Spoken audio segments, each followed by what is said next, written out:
25 years. So, actually, it's 2 years now. In 2000, well, in 2021. Actually, 2020 is when I started Sire Construction. Before then, I was doing under a sole proprietorship, Okay. and I was mainly working off a referral. 2020, I decided to take on a partner because he was heavily into trying to get into construction. The guy I grew up with, I've known the guy since he was 12. So he was around in his late 40s. I got a van for him. We got all had tools and stuff like that. He dies in a head-on collision. So now I was kind of stuck between whether or not I wanted to continue with the sole proprietorship or actually continue with Sire Construction. I decided to continue with the under the auspices that I'm going to still continue to do residential as a general contractor. And the whole plan was to get into commercial contracting, government contracting as a subcontract. You know, painting, drywall, carpentry work is pretty much my specialty. That's what the core business of what I'm doing, even as a general contractor. Everything else, I'm pretty much, subcontracting out. Even, I can do plumbing, I can do electrical, HVAC, stuff like that. I really like carpentry. So that's pretty much the basis of me. I do know from speaking to several people in the industry that they have a lot of government courses out there that will give you somewhat of I guess, a precursor course with how to deal with the government or the things to expect and things like that. But I do so know that, anything that's offered that's free is going to have some gaps in it. So I'm also aware that there are several companies out there that are charging, $30,000 to $80,000 for courses to deal with governments as well. So I'm trying to find something, affordable that can just give me, an insight of how to get some of these contracts. So that's pretty much, my spill and I guess what I'm looking for. I have questions. Okay, go. The first question I have is the sole proprietorship. You said you have a sole proprietorship, and that's fine. Mm-hmm. This other deal with the partner that passed away, was that a corporation or an LLC? No. I have a Sire Constructions in the LLC. Okay, and do you own 100% of Side Construction? Yes. Okay, that's fine. So we're going to focus on Side Construction as being what we call in this business the entity. Okay? Yeah, that's the only entity that I'm working with at this point. Good. The next question I have is, I've been in this business, in the federal government construction business, for over 30 years. Okay. And I've never come across a $30,000 to $80,000 course. Where in the hell is that? Well, that's just what the guy. So I have another meeting. It's a business advisory council. It's basically organized by this company called Employee PG. Local, state. I'm sure they get some of their money from state grants or what have you, as far as like trying to do things with the employees. Ever since COVID happened, there's been money trying to get employees to do stuff and get councils and stuff together. So this was in talking to some of those people, and they told me, because I was actually talking about they were the ones telling me that there are free courses out there. They had taken a couple of them. And then they had some other guys that were telling them that they needed to put up like $30,000, and they would actually help them go through the whole process. Okay. All right. Hold on. I got more questions. I haven't personally, dealt with anybody in that nature. Okay. I do know of one company that charges, I think it's about $600 to help you to file in the SAMs, and another, I think it's $2,500 to help you file for the 8A certification. Okay, well, that's interesting. So I'll get to that. I still have one more question, and I think I know the answer to this based on your last statement, but I still have to ask. Most Mhm. people, when they talk about government construction, they're not talking about federal. They're talking about city, state, local, county, that kind of stuff. But in these classes that you were going to, were they talking specifically about federal, or were they talking about local, city, state government? Now, well, with the ones that I'm saying, as far as like SAMs and things like that, they're talking strictly federal. Right. As far as the $30,000 course, I have no idea what the reference, because I mean, once you tell me $30,000 to take a course, I'm Yeah. thinking I need to get a master's degree or something like that from it.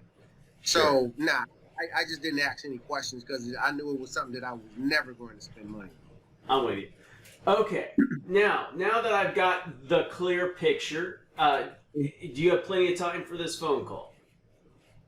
Yeah, the my only caveat is going to be I got a 13% on my phone, so I may have to go get my charger. That's okay. Let's take a time out and get the charger, because I've got 55 minutes for this call before I've got to go, and I want to make sure we cover everything. Hey, hold on one quick second, please. Yep. All right, that's what we're going with. All right, that's what we're going with. So first, let me start by giving you a rehash of my history. So my dad and I, we've done over $1 billion worth of federal government construction. We've only ever been in the federal market. So I don't know anything about city, county, state. You know, all I hear is the horror stories from some people on these Zoom meetings that tell me, oh my God, you know, they tell you they'll pay you in 30 days. You don't get paid for 90 days. I just hear stories. Mm-hmm. My dad started federal government construction in 1976 when he was fixing people's air conditioners, GIs, at Fort Hood in their mobile homes, and then somebody on base, my dad had gotten out of the Army, he was drafted in Vietnam, and someone on base had a broken air conditioner, and he must have had some influence or affluence, and somehow my dad's name comes up, hey, Doug can come fix your air conditioner. So while he's out there, a buddy of his says, you know, you ought to bid on these small federal contracts here on the base. So, okay, he takes that with a grain of salt, and he bids a little bit of work out there, does a little bit of work out there. But his primary business was fixing people's air conditioners, and he had bought a lot of 20 air conditioners that were worth $20,000 in 1976 money. So, $20,000 back then is like $200,000 today. He's 26 years old, and somebody runs off with the air conditioners, and he's stuck. And he goes to his banker, a guy named Bernie Beck, who, if you go today to Fort Hood, the main gate is called the Bernie Beck Gate. That guy was beloved by all of Central Texas. And he goes to Bernie Beck and says, I need to borrow $20,000. And of course, this is like a 26-year-old kid going to, a real adult, a guy who owns a bank, and asking for $200,000. And this was before credit checks and all this kind of stuff. The banker looks at the kid, my dad, and says, why should I give you $20,000? And he says, because from now on, I'm only going to do federal work because if they run out of money, they just print more. And Bernie thought that was funny. And Bernie loaned him the $20,000, and that really launched my dad into the federal market. So that's how it all happened, naturally and by somebody stealing some shit. Wow. So he starts doing federal work at Fort Hood. Then what used to be Bergstrom Air Force Base here in Austin, Texas, they were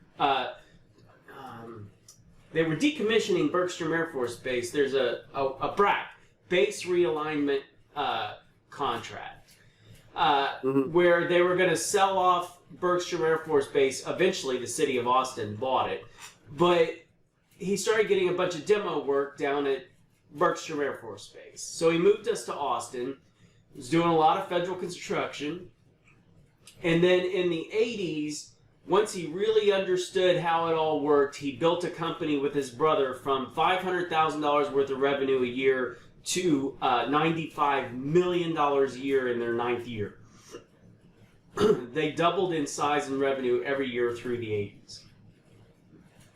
In the 90s, I came into the business, and it actually started in the 80s. When I was 15 years old, I backtalked my mom in the summertime. She called my dad on one of those old brick cell phones and said, "Your son's backtalking me." He said, put him on an airplane to Palm Springs, California. Within 6 hours of backtalking my mom, I was at 29 Palms Marine Corps Base, insulating ductwork in an attic. So I learned the hard way that there's consequences to your actions. Yeah. Went on to finish high school, go to college, and then eventually got into the federal market through some contacts of my dad, and spent my 20s traveling job to job as a superintendent, learning the business, the ropes, right? Mm-hmm. Eventually, in my 30s, I'm a project manager. My dad and I are doing $20 to $40 million worth of work a year. And then in 2005, my brother has a boating accident. I don't know if you saw that in the video. Yeah. I remember hearing about. Yeah. Yeah. So he had a golf ball sized portion of his brain removed, and my dad basically took the position, because look, when you do $1 billion worth of work, you have millions of dollars at your disposal. And so he started investing $200,000 a month in putting my brother back together, basically telling everybody, all these experts from Russia, China, United States, Australia, that I want my son back the way he was the day before the accident.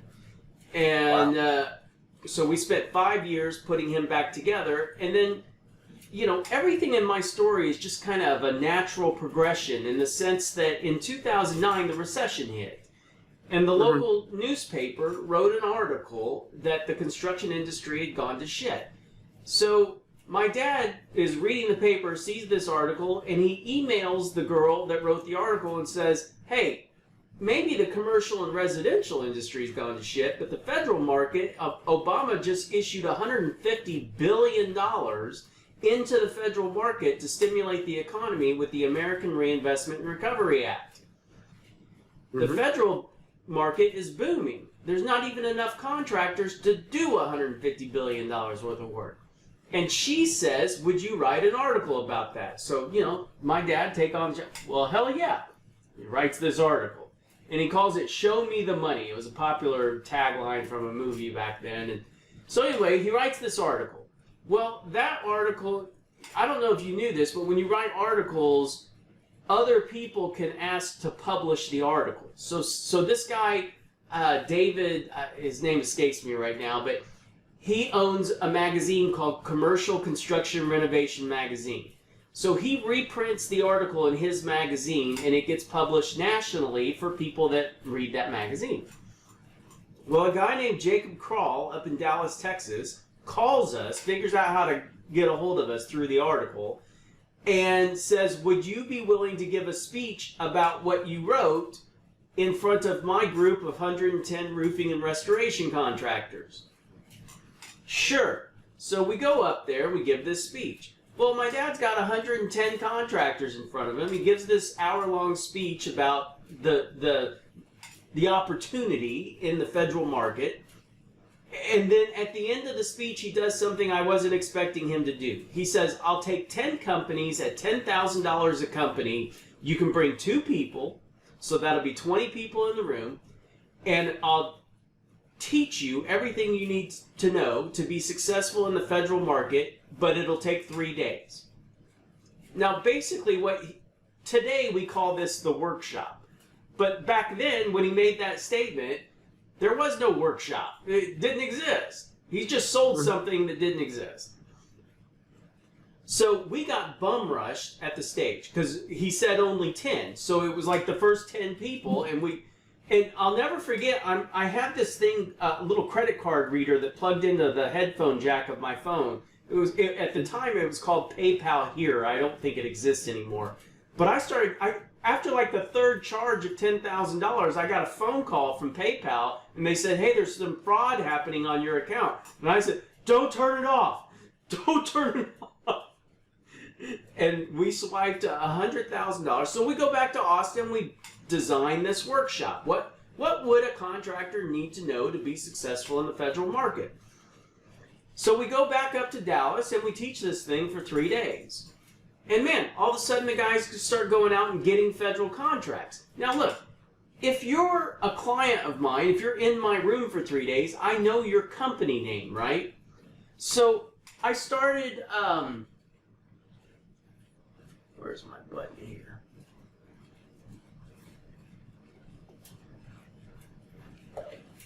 I started chronicling their company names. Now, what do I mean by that? What I mean is, well, first of all, when they were in the room, I was doing testimonial videos. So, like, when you hit play on these videos, I don't know if you watched any of these, but it's guys saying all kinds of amazing, you guys are amazing. But what's fantastic about this is here I've got his company name, like AMG, right? You can see AMG on his t-shirt. But this is usaspending.gov. This is a independent government website that tracks the awards of federal contracts to contractors. So when you click on that, and of course, because I'm on camera, the damn button's not working.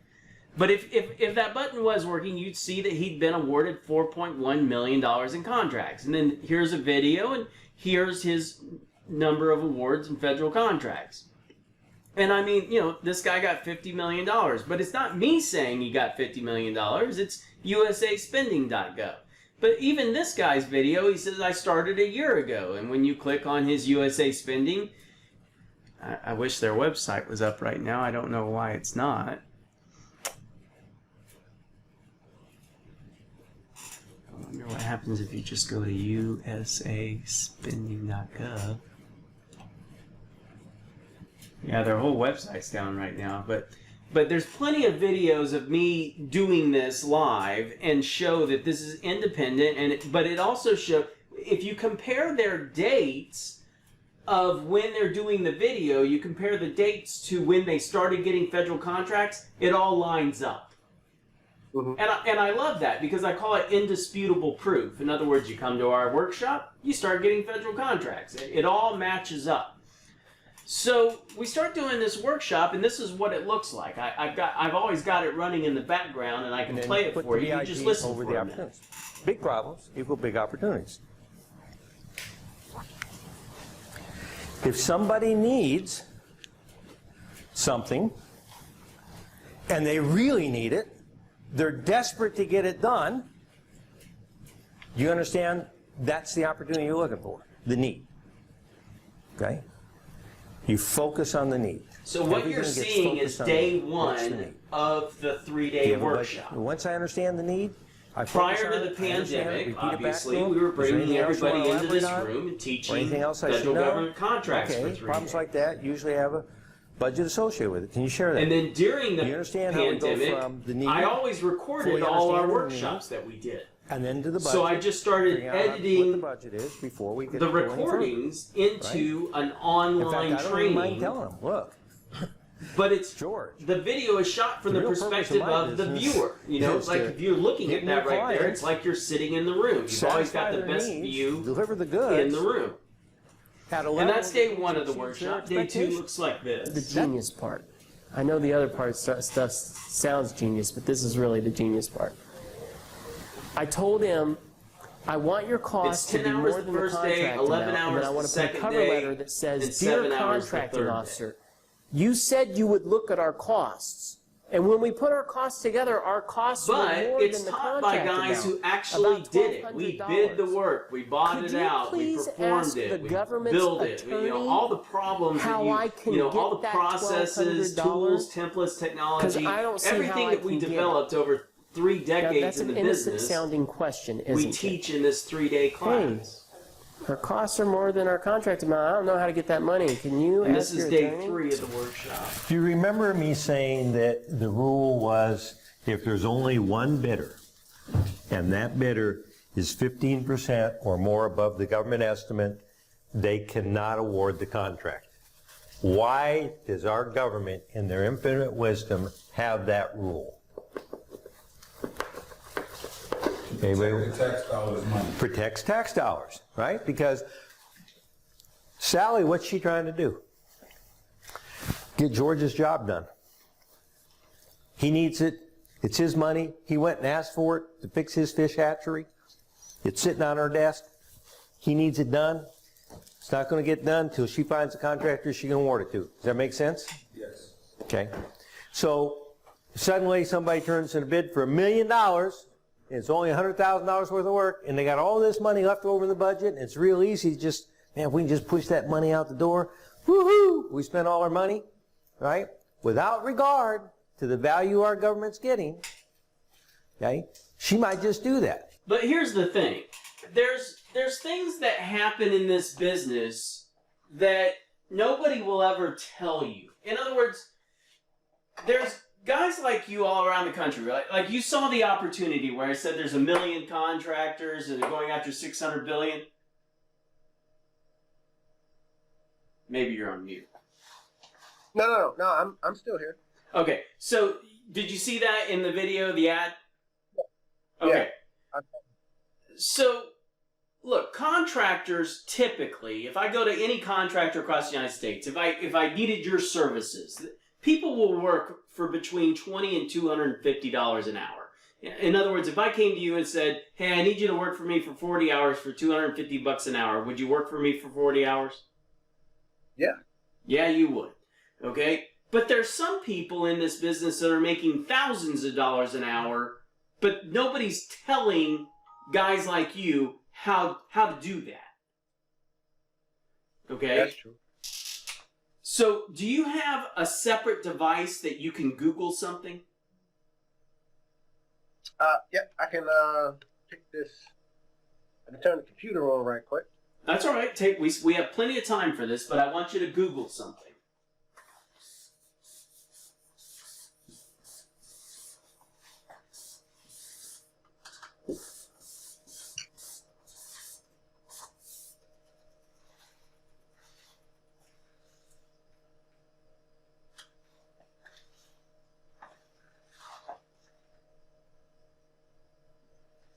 While you're doing that, I'm going to get a glass of water. Okay.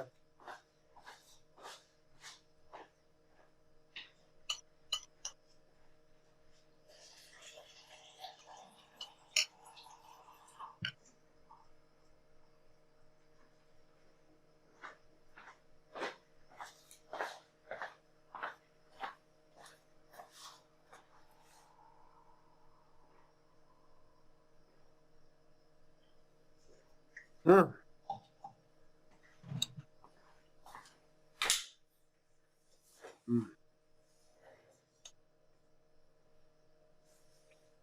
Have to excuse me, man. I had a long night last night.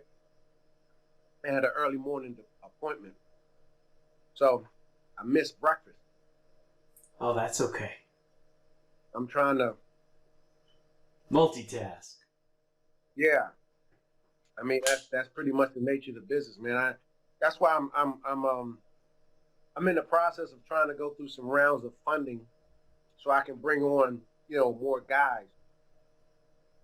So I can start to delegate more stuff. Gotcha. Besides, as I delve into the definitely the government pool, I'm gonna have to do some different things. I've already looked at the Carpenters Union. I have some stuff working with them. Okay, I'm up. All right. I want you to Google Federal Acquisition Regulation, FAR, FAR 13. Oops, I got the wrong camera on. I'm sorry. FAR 13.004A. Now, the federal government construction realm operates under one rule book, and that rule book is called the FARs, Federal Acquisition Regulations. So FAR 13.004A, the first option you get there on Google, click on that. Legal effective quotation. Okay, now let's just stop right there. The legal effect of a quotation. Another way to say that is the legal effect of your bid, right? Correct. Okay, because you turn in quotes to the government. We call those bids in everyday parlance. Okay, so Okay. so we already know we're talking about a law. The law as it relates to federal government construction bids. Now what I want you to do is read the first sentence and then stop. Read it out loud.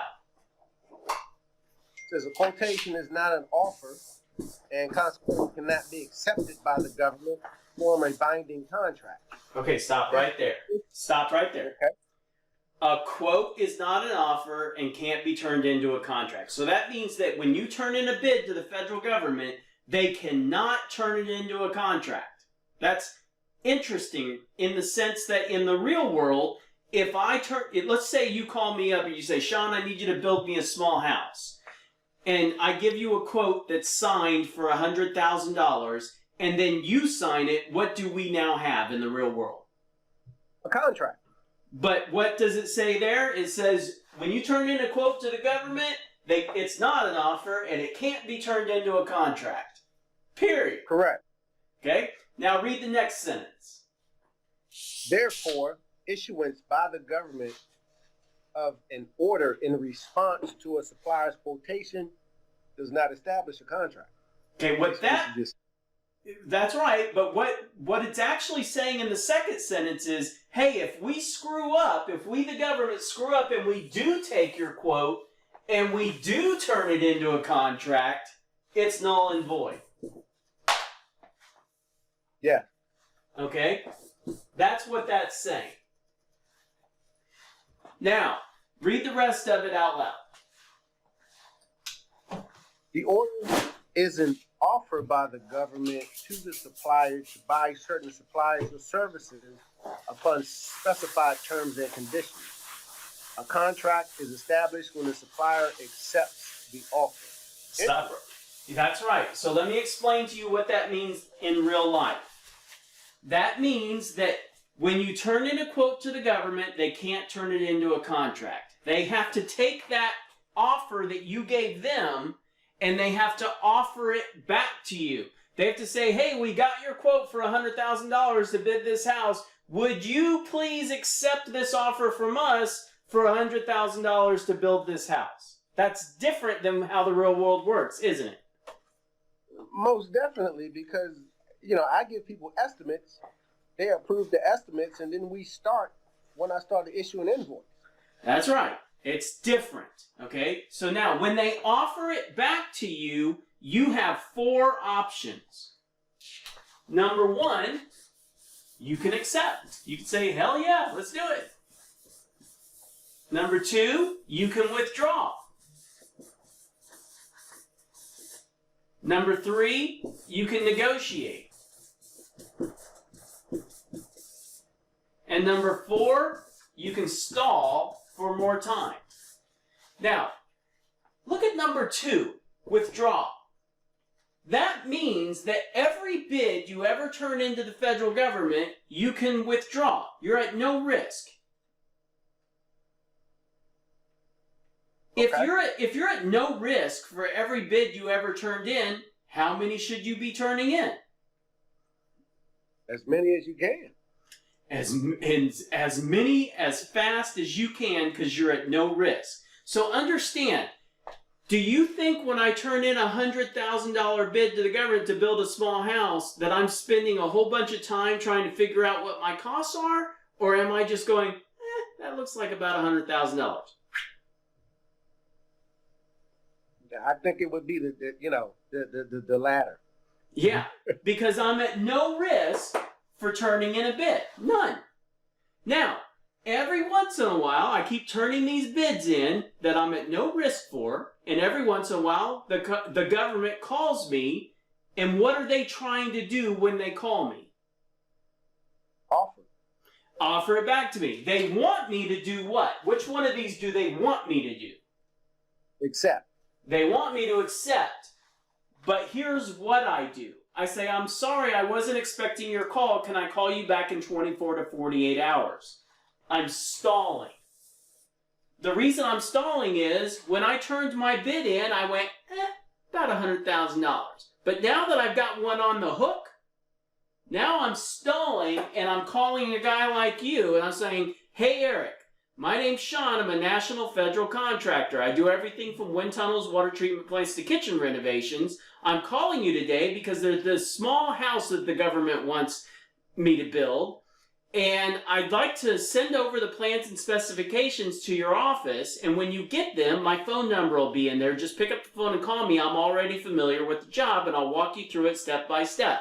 So I send you the plans and specs, we have a conversation, and we talk about it, and then I say, hey, Eric, based on your experience, can you tell me a number based on what we just talked about and the scope of work in this little house, and give me a price just off the cuff? I'm not asking you to go do every nut, bolt, and screw, and shingle, and 2x4. Just give me a number based on what you see that if I called you up 90 days from today and said, hey man, we got the job, that we'd be close enough to negotiate something that makes sense for both of us. Do you see how I'm taking the pressure off of you and allowing you to just use your experience as opposed to giving me a hard number? Correct. I'm doing that on purpose because I've just stalled for more time and I need to know about how much this is going to cost to get done. Okay? So now give me some scenarios. Give me a price on this imaginary house. 200,000. Okay, so in that case, I might call the contracting officer up and withdraw. I'm sorry, we're too busy right now, can't do this job, we withdraw. Okay. Give me another scenario. 150. Okay. 150 probably still, because I turned it in for 100, probably still going to withdraw, but it's possible I could open up negotiations and say, hey, you know, we really need to change our bid to 200,000. If we did have to change it to 200,000, what would happen next? So I'm entering into negotiations with him. Now give me the other scenario. Well, he could come in and say he can do it for 60,000. I might just call the contracting officer up and accept because now Eric's, and I might even say to Eric, hey Eric, I know you told me 60,000, but suppose I gave you, have you ever been given more than what you asked for? Suppose I give you $70,000. Will you go out there and do an extra good job? Well, yeah, at that point, I mean, you're, a little bit, what is that, 60, 70, you're about, 7 to 8% over what I just, gave him with the estimate, so that's the cushion. That's right. So now I'm negotiating real hard, and then what's my next phone call after he tells me 60 and I tell him 70? What's my next phone call? It's to call back the government and accept the contract. That's right. We call this no-risk federal government construction because you always enter into an agreement that you know has a lot of profit in it. Now, here's the thing. You've just experienced 10 minutes of 27 hours of training. And it's all like that. These are the secrets that nobody ever tells you.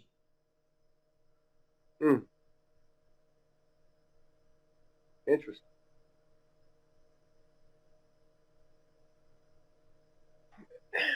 Understand, it's the legal effect of a quotation. It's the law.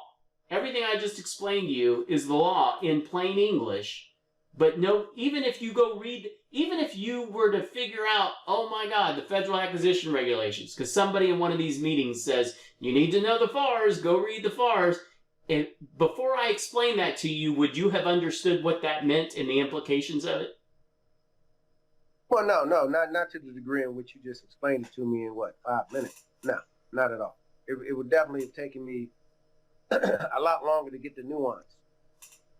So how does this work?